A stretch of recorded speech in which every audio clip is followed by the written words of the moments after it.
It is Friday, May 13th, 2022. This is the Get Your Weekend Started Ready edition of Baseball Today. That is my man, Trevor Plouffe.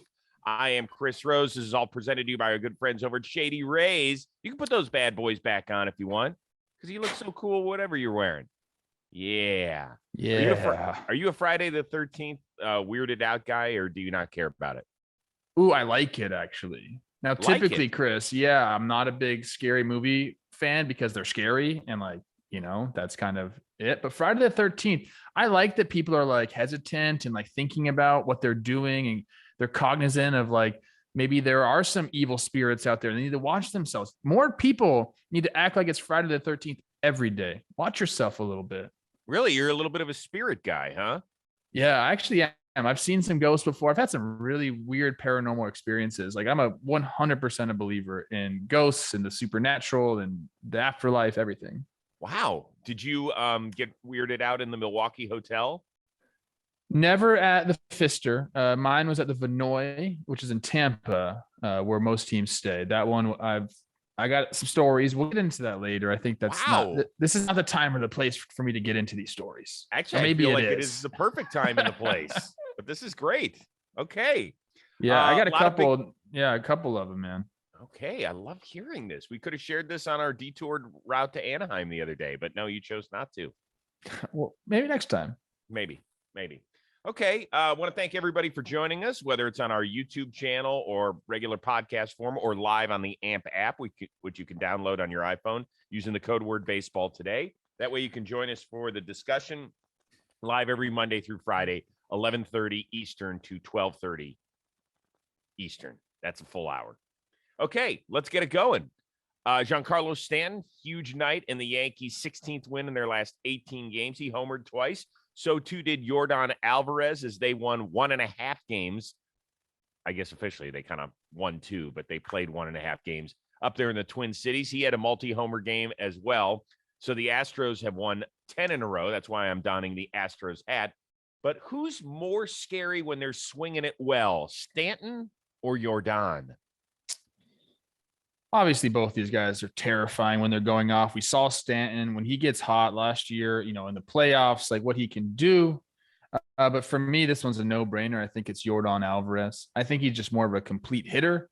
And again, Stanton made $300 million in his career. Real nice hitter, but he's streaky. And I think a lot of guys, if you talk to pitchers, relievers, starters, they'll tell you that he's got more holes in his swing than Yordan Alvarez does. Yordan is one of those guys that's up there, never looks off balance, doesn't chase a lot of pitches. And even if he does chase pitches, it still seems like he's kind of on time for them. There's never flailing bad swings with Yordan. I think he puts up really, really good at bats all the time. I mean, he's got a career 372 OBP. So, he's 24 years old and he's been doing this. He understands the strike zone. He's got tremendous pop. I put his pop up there with Stanton's. Totally. He's at that tier, so he can kind of do it all. He's an absolute complete hitter. So if you're making me pick one of these guys, I would venture out to say that 90% of pitchers would say they'd rather face Stanton than Yordan Alvarez. And that's really saying something, right? Because there's times where Stanton, like last night on that first homer, it didn't look like he even took a stride and he just hammered it over the fence. I'm like, geez, are you kidding me? But with Alvarez, if you go back and you start looking at his numbers, I think he's already got 71 career homers and something like 260 career games. Like when he came up, 27 homers in 87 games. Then last year, 33 homers in 144 games. He's got 10 right now, through a short part of the season. He is fantastic. He uses all parts of the field, and he's another one of these guys that just fills up the batter's box, man. He's enormous. He can go oppo, he can go central, obviously pull side. If you look at the triple slash lines, he's got Stanton in every single one so far. Obviously, Stanton's done it for a longer time. I like looking at 162 averages. That's not always the easiest thing. Doesn't make the most sense sometimes, but it gives you a general idea of kind of what a hitter can be. Yordan's 162 is 71. That's the career. 44 homers and 128 RBIs. Yep. Stanton's is close. I think it's 41 homers and 110 RBIs. So the guys are both, elite type hitters, but Yordan is just, I think I've said it before, he's a top 5 hitter in the game. And could you imagine, by the way, if the DH had come to the National League, let's say it had come 6 or 7 years ago, I don't think the Dodgers make that trade with the Astros. I was just going to say, could you imagine putting him back in that Dodgers lineup? Holy no, smokes. I can't. Unbelievable. I'm looking. So it was Josh Fields for Yordan Alvarez. Yep. What, in what world did that ever make sense? That's going to end up going down possibly for the Astros franchise as Jeff Bagwell for Larry Anderson type deal. I mean, that's what it could end up being. Seriously. So they got 19 1/3 innings out of Josh Fields in 2016. And obviously they kept him 17 and 18. And, he was a good pitcher, but this is Yordan Alvarez, who's, like I just said, a top 5 hitter in the game. You don't know that. And here's me saying, don't prospect hug, but hindsight now we can go back and look at this and a little bit and have fun with it. One-sided, yeah. All right, let's move on to the Seattle Mariners. They're going to be playing a series in Queens for the first time since 2008. They missed Robbie Cano by, a week, 10 days. I don't remember how long ago it was. But what this means is Jarred Kelenic gets to face the franchise that, quote unquote, gave him away and would rue the day of that deal. But how confident are you right now that the can't miss kid in Kelenic won't miss? Even when we're looking at these numbers, the Mets did give this guy away. There's no doubt about it. I don't care what people say. I disagree. I don't disagree. Why? He was a top prospect at the time who probably shouldn't even have been in these talks. I don't know how this happened, but now we can look back, and I think that's kind of how you're getting to your point here. But I don't think it was, necessarily a bad trade for Seattle at that point at all. We could agree right now. It just hasn't worked out well for both sides, right? The Mets just ended up eating $40 million of Cano's deal. Here's where it works for the Mets. The only way it works is if Edwin Diaz is standing on the mound when the Mets win it all for the first time since '86. That's the only way it works well. It can still work out. I agree. It can still work out well for both teams. Like you're saying, Edwin Diaz there, closing the World Series out. Great. Kelenic, again, 22 years old. What I like about him is that he's been making adjustments. I know the numbers aren't there right now, but you got to think about what this guy has been through. The 2020 season, gone. The year of development, gone for him. 2021 comes around. He spends a couple months in the minor leagues after hearing the president talk about him the way that he got talked about. Comes up, has some initial struggles, comes back later in the year, is good. There hasn't been a lot of time for this guy to kind of figure it out. And he's kind of been figuring out at the big league level. He's so young. He's been willing to make adjustments. He's kind of been doing that. He's kind of going back now to his stance that he had last year at the end of last year. So he's willing to tinker. And those are the guys, if you look at his minor league stats, he's got a 900 OPS career minor league. It's going to translate somewhat to the big leagues at some point. And because he's willing to make adjustments, I believe it'll happen sooner than later. This guy's very young. He's learning on the fly. It's going to take one BP session or one at bat and it's just going to go like that. That's how it works. It's very overwhelming right now. You get up there, there's so many things you have to worry about. Mentally, I think it's the biggest thing when you get called up that young and have to face these pitchers day in and day out. It feels like it's nonstop. It's snowballs, good and bad, but the bad is a lot worse. Obviously, you start to feel like you never played the game before, but he's making the adjustments. He's understanding he's going to have to do that throughout his career. The guy has so much talent. It's going to work out for him. And I still believe that he's going to be a very productive big leaguer in due time. Right. I'm rooting for him. You know me, the minute he got called up, I was drinking the Kool-Aid. I was so excited, in part because he looked the part. And what I mean by that is when he walks from the on-deck circle to home plate, he looks like he owns it. He looks like he belongs in a big league batter's box. And it just hasn't worked out. I mean, the numbers are atrocious. They're horrible. And you've talked about how difficult it is when you're now in the middle of May and your batting average is under 150 or whatever. Your OPS is 500. It ain't good. It's not a good feeling. So I hope that he doesn't lose that swagger. I hope he hasn't. We haven't been around that team. I will be talking to one of his teammates today for an episode of the Chris Rose Rotation, Ty France. We'll be diving in a little bit, because France is a guy who, when he came up, he didn't get a ton of opportunity with the Padres, but then again, he wasn't the prospect. So I'm curious to have kind of a teammate's viewpoint. I'm rooting for him hard, though. Man. Kelenic is getting some run now because there's been some injuries in that outfield, right? Like we're still waiting on Kyle Lewis and Haniger. So he's getting a run. He's actually improved defensively according to the numbers, which is nice to see in a young player as well. So it's like I said, this guy's shown the willingness to work and figure things out. And you don't just become, a 500 OPS guy in the big leagues after going 900 OPS in the minor leagues. It just doesn't happen. This guy has too much talent. Like I said, it's just going to be one thing where he's like, oh, okay. And then you're going to see him go off. And I'd expect that to come at some point this year. Okay. And I'm not saying he's going to go at 23, 24, 25, 26, be an all-star every single year, but we're not going to see this kind of Kelenic for much longer. I really believe that. Let's move out to a big series out west. Bryce Harper has a small tear in his UCL of his throwing arm.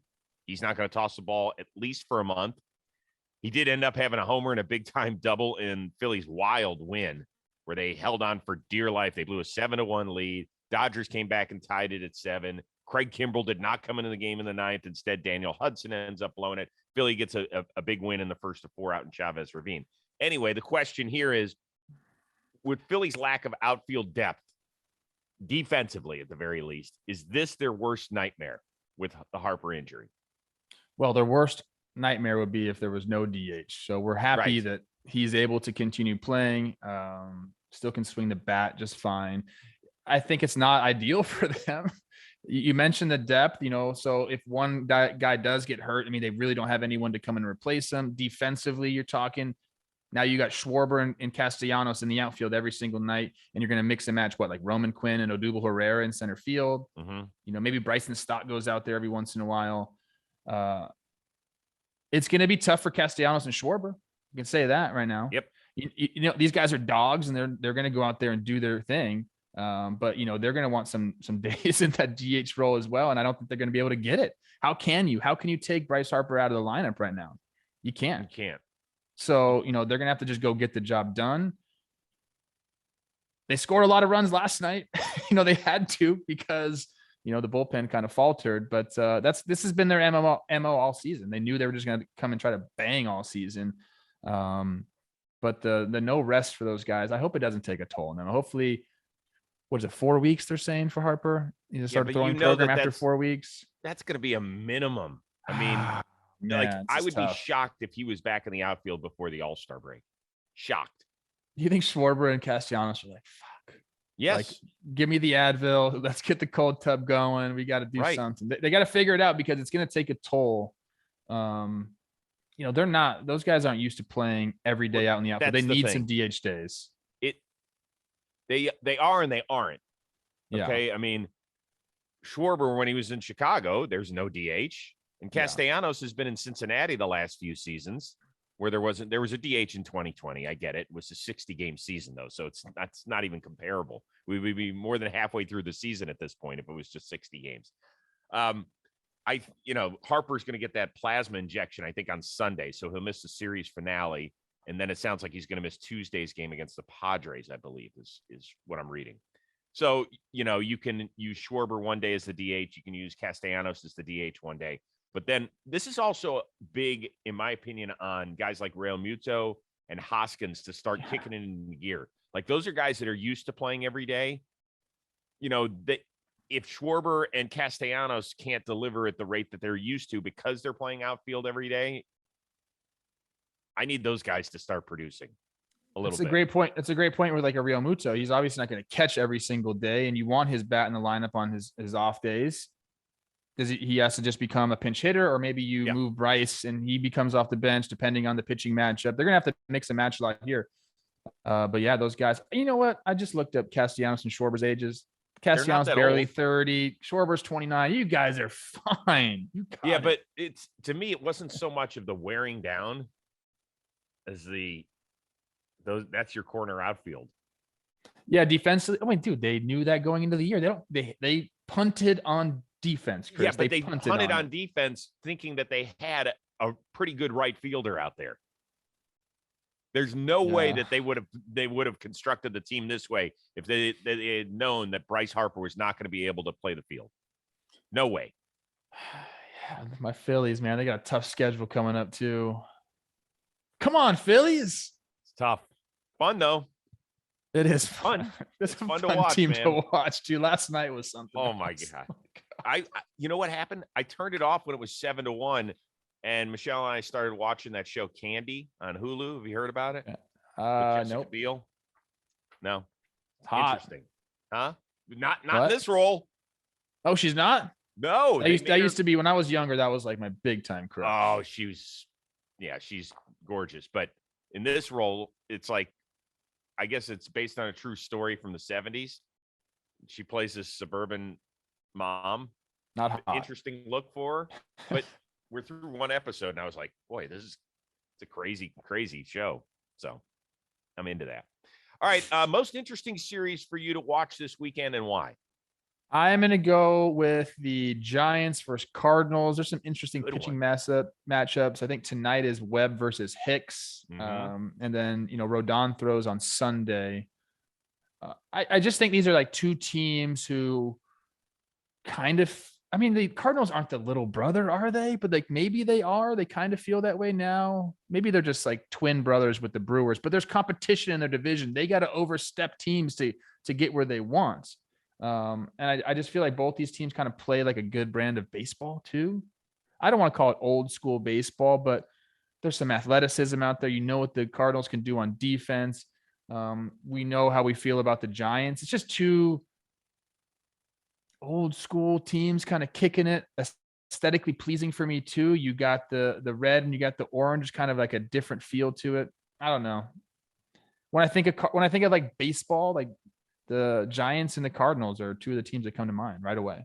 Yeah. And it was interesting. The Cardinals were out in San Francisco last weekend when they had the Buster Posey Appreciation Day. And in his speech, he said, I look in the Cardinals dugout, and it's nice to have them here. We beat them in the 2012 NLCS. There's still a few guys over there. And he goes, oh, by the way, that wasn't a shot at them. It's like I think those two franchises do have a lot of respect. They've had some really interesting playoff series that they've been a part of.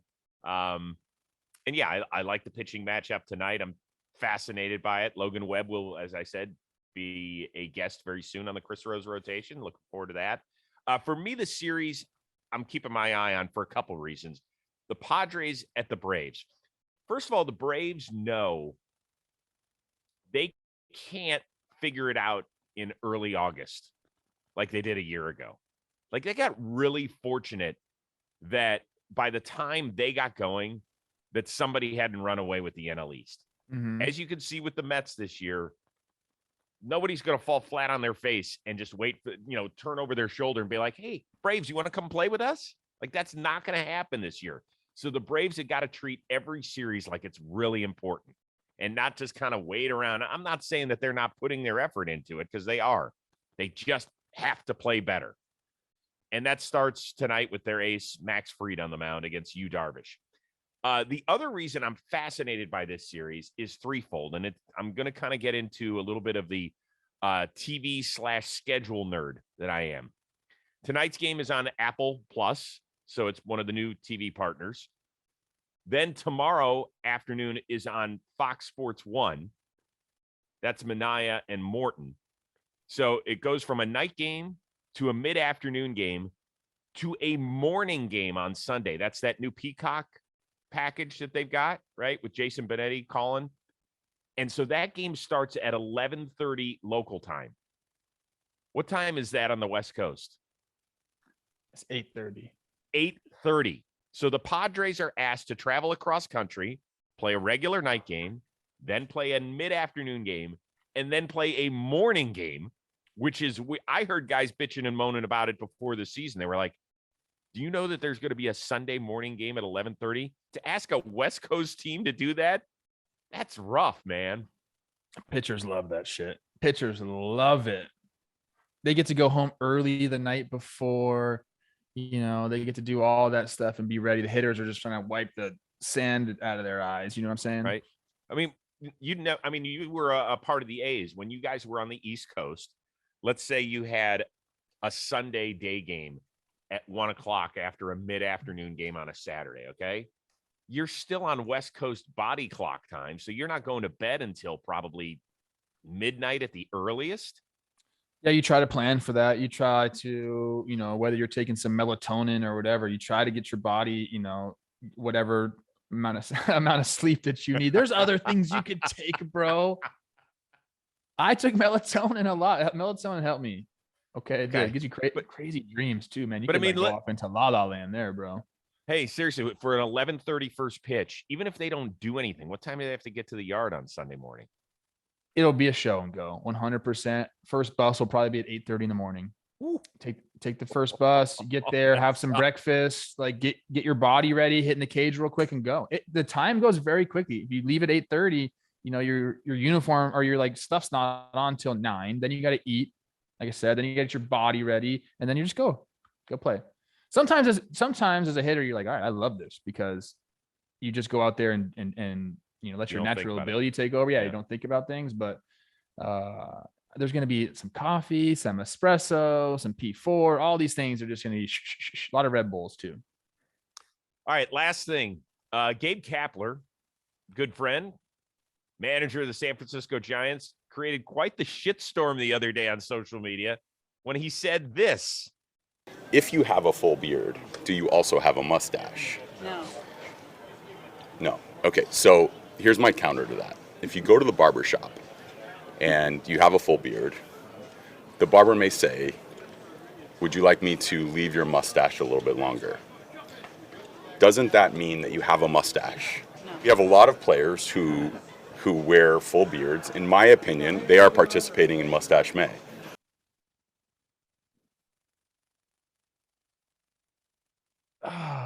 Oh, Gaby. Well, I don't even know how to feel about that. I've never even thought about this, not even for a second. Are you asking me, do I think if you have a full beard, do you have a mustache? Absolutely. I don't. Gabe, I agree with you on pretty much everything. It's a completely different thing. They're totally different. They're totally different things. A mustache is like a style. Like you have your facial hair. If you said, is your mustache part of your facial hair? Yes. But a beard is a beard and a mustache is a mustache. 1,000%. I can't believe that he's seeing it any other way. And I'm willing to listen to people on, certain things. Really. But this one, I can't give in at all. Gabe is going to sit at home and he's going to come up with a better counter than that. And he's going to write it down. He's going to have it memorized verbatim in his head. He's going to come out and then we'll probably agree with him then. He that's what he does. He'll research this topic now and find a way to make you believe it. But that's how good he is. He started off that discussion by saying it's kind of the parallel of, do you think a hamburger is a sandwich or a hot dog is a sandwich?